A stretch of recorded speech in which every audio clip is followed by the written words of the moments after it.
आज हम लोग करेंगे 21 फरवरी के द हिंदू को एनालिसिस। स्टेट पीसीएस यूपीएससी जैसे एग्जाम का प्रिपरेशन कर रहे हैं, चैनल को सब्सक्राइब कर लीजिए। बहुत कम समय में इंपॉर्टेंट फैक्ट्स और इंपॉर्टेंट चीज़ों को समझने का प्रयास करते हैं। तो आइए बिना देर के स्टार्ट करते हैं इसे। सुप्रीम कोर्ट ने लोकपाल ऑर्डर पे स्टे लगा दिया है जजेज के ऊपर, इसको इम्प्लीमेंट करने को लेके। आइए इस कंटेंट को अच्छे से समझते हैं। देखो यहाँ न्यूज़ में ही दिया हुआ है, रीडिफाइनिंग जुरिस्डिक्शन के अंतर्गत सुप्रीम कोर्ट जजेज are public servants under the prevention of corruption act. ये तो है कि सुप्रीम कोर्ट के जज जो है वो पब्लिक सर्वेंट्स में आते हैं, लेकिन ये लोकपाल के अधीन नहीं आते हैं। सुप्रीम कोर्ट की जो स्थापना हुई थी वो कॉन्स्टिट्यूशन के तहत हुई थी।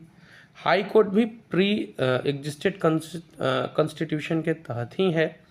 और जज जो हो गए हाई कोर्ट के, जो पार्लियामेंट के एक्ट के तहत अगर बनाए जा रहे हैं, तो फिर वो जो पर्सन होंगे वो लोकपाल एक्ट के अंतर्गत आएंगे, सेक्शन 14(1)(f, ये याद रखिएगा।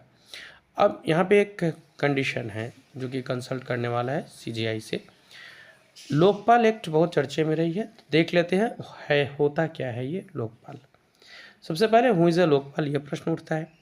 Anti corruption ombudsman of India वो लोकपाल होते हैं, और इनका जो स्थापना हुआ था वो लोकपाल और लोकायुक्त एक्ट 2013 के तहत हुआ। ये इन्वेस्टिगेट करते हैं करप्शन कंप्लेंट्स को, जो सीनियर पब्लिक सर्वेंट्स के ऊपर होता है। इनके जो सिलेक्शन कमेटी होता है, इसकी अध्यक्षता प्राइम मिनिस्टर करते हैं। 5 और लोग होते हैं, जिसमें चीफ जस्टिस ऑफ इंडिया रहेंगे या फिर कोई एक नॉमिनेटेड सुप्रीम कोर्ट के जज, लोकसभा के speaker, leader of opposition in Lok Sabha, या फिर जो बड़ी पार्टी है लोकसभा की दूसरी बड़ी पार्टी वो, और फिर एक इमिनेंट ज्यूरिस्ट होते हैं जिसको प्रेसिडेंट नॉमिनेट करते हैं। इनका ज्यूरिस्डिक्शन किस पे काम करता है, तो प्राइम मिनिस्टर भी इसके अंतर्गत आते हैं। हालांकि कुछ रेस्ट्रिक्शंस है उन पे, हर जगह पे नहीं, लेकिन प्राइम मिनिस्टर आते हैं, यूनियन मिनिस्टर, एमपीज़ है, ए और बी गवर्नमेंट ऑफिसर्स आते हैं, एनजीओ जिसका इनकम 10 लाख या उससे ऊपर है, तो वो सब लोकपाल के अंतर्गत आते हैं। अगला न्यूज़ है, माइक्रोसॉफ्ट ने एक चिप को अनवील्स किया है। इस चिप का नाम है मैजोराना 1, ठीक है। और यह है क्या, तो ये कंप्यूटिंग का एक डिपार्टमेंट होता है, क्वांटम कंप्यूटिंग। इसके लिए ये चिप बहुत यूज़फुल होगा। और ऐसा बताया जा रहा है कि ये जो क्वांटम कंप्यूटिंग है, इसको अब दशकों का इंतज़ार नहीं करना है, बस कुछ साल में क्वांटम कंप्यूटिंग भी पूरी तरह से काम करने लगेगा। यूजफुल कहाँ होगा ये, तो इम्पोर्टेंट डिस्कवरीज मेडिसिन के क्षेत्र में, केमिस्ट्री हो गया, एरोस्पेस हो गया, इन सब क्षेत्रों पे क्वांटम कंप्यूटिंग बहुत अच्छे से काम करेगा, क्योंकि इसका कैलकुलेशन बहुत सटीक होता है।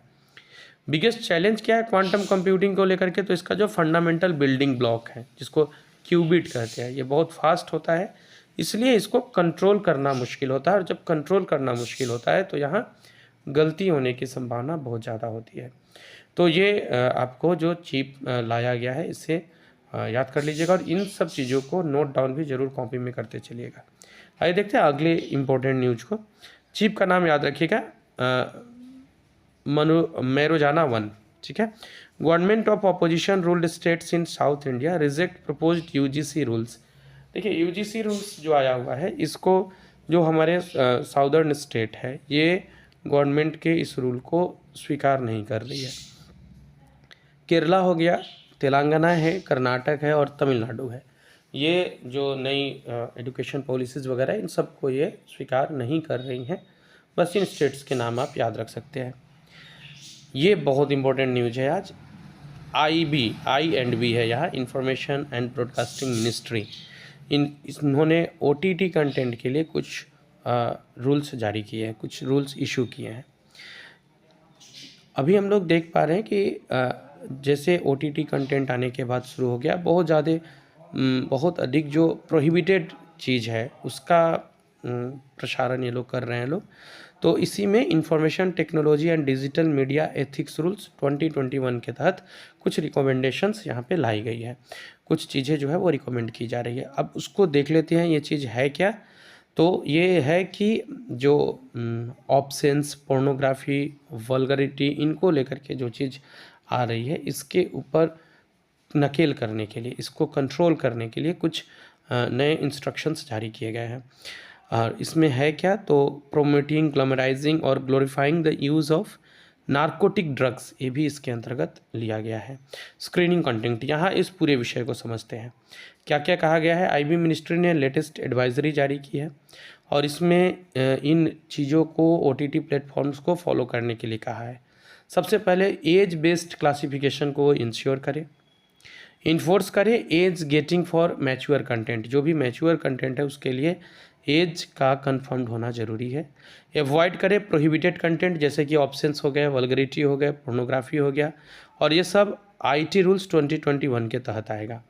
लीगल फ्रेमवर्क जो है यहाँ पे ओटीटी रेगुलेशन के लिए वो देख लेते हैं। इसके ये आती है indecent representation of women prohibition act के तहत, आईटी एक्ट के तहत, IT rules for streaming platforms और भारतीय न्याय संहिता एक्सपेंड्स कंटेंट रेगुलेशन। तो इन सब को ध्यान में रखना है और ये गाइडलाइंस जारी की गई है जितने भी ओटीटी प्लेटफॉर्म हैं इनके लिए। बगल में एक न्यूज़ है, आपको ये छोटे एग्जाम के लिए पूछे जा सकते हैं। वेब्स 2025 सबमिट हो रहा है, यह है क्या, तो इस वेब्स का फुल फॉर्म है world audio visual and entertainment summit. इसमें जो डिजिटल गेम होता है इसका एक मतलब गेमिंग के लिए ये सबमिट किया गया है और इसमें डिजिटल गेमिंग है। जो चैलेंजेस आए हैं अभी तक, मीन्स इसमें आकर के लोग गेम वगैरह खेलेंगे और स्पेशली वीडियो गेम वगैरह ये सब यहाँ पे खेला जाएगा। कौन कौन से कंट्री है, सॉरी खेलने से संबंधित ये सम्मेलन है, कौन कौन से कंट्री जो है जो इसमें पार्टिसिपेट कर रही है, तो यूनाइटेड स्टेट्स है, कनाडा है, ब्राज़ील है, इन्होंने चैलेंज किया है। और पार्टिसिपेंट्स में आपको सिंगापुर है, वियतनाम है, Taiwan, Japan, Indonesia, Cambodia, Thailand, Malaysia, China, Pakistan तक से है। तो इन देशों के नाम याद रखिएगा, Hong Kong, Jordan, Bangladesh, Saudi Arabia, UAE और पाकिस्तान। आज के लिए इतना ही। कोई भी सपना साकार करने के लिए सबसे जरूरी है सही कोच का होना। दे अपने बच्चे को सही कोचिंग का वरदान अचीवमेंट जोन के साथ और करे उसके बीपीएससी, यूपीएससी, एसएससी, सीटीएटी का सपना साकार। Download the app now.